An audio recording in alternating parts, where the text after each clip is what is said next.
सामान्यपणे न्यायालयात भूमिका मांडण्यासाठी फिर्यादी आणि आरोपी यांना वकील नेमण्याचा अधिकार असतो। दोन्ही बाजूंनी वेगवेगळे वकील युक्तिवाद करतात आणि न्यायालयात ज्या बाजूचा युक्तिवाद खरा सिद्ध होतो त्या बाजूने न्यायमूर्ती निकाल देतात। पण तामिळनाडूच्या एका प्रकरणात आरोपीच्या बाजूने खटला लढणाऱ्या एका वकिलाने चक्क याचिकाकर्त्याच्या बाजूने याचिका दाखल केल्यामुळे चांगलीच खळबळ उडाली।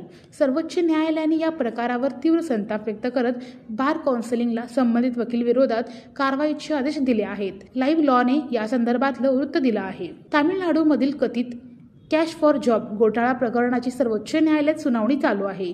तामिळनाडूतील माजी मंत्री सेंथिल बालाजी या प्रकरणातील प्रमुख आरोपी आहेत। त्या व्यतिरिक्त इतरही अनेक जणांना या प्रकरणात सह आरोपी करण्यात आला आहे। या प्रकरणावरून तामिळनाडूमध्ये मोठा राजकीय वाद चालू असून तेथील सेंथिल बालाजी यांना लक्ष्य केले जात आहे।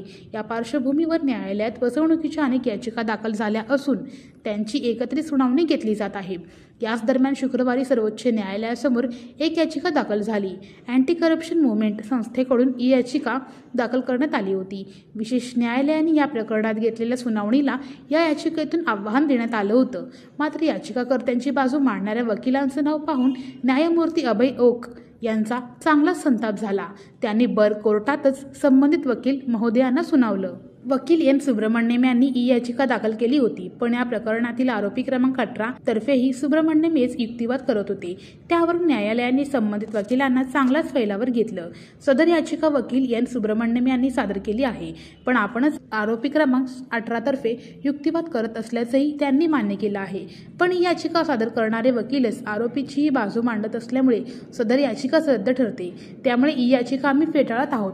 आम्ही निर्देश देतो की या आदेशाची पत्र तामिळनाडूच्या बार काउन्सिलच्या सचिवांना पाठवली जावी आणि त्यावर त्यांनी योग्य ती कारवाई करावी, असं न्यायमूर्ती अभय ओक यांनी नमूद केलं।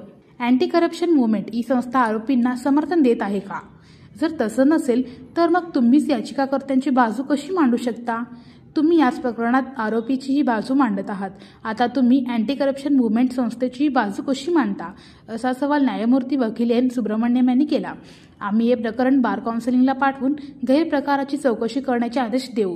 ही याचिका सादर करून तुम्ही पीडितांची बाजू मांडत आहात, पण सुनावणीवेळी मात्र तुम्ही आरोपींच्या बाजूने युक्तिवाद करता। हे सगळं चाललंय तरी काय, असा उद्विग्न सवाल न्यायमूर्तींनी यावेळी केला।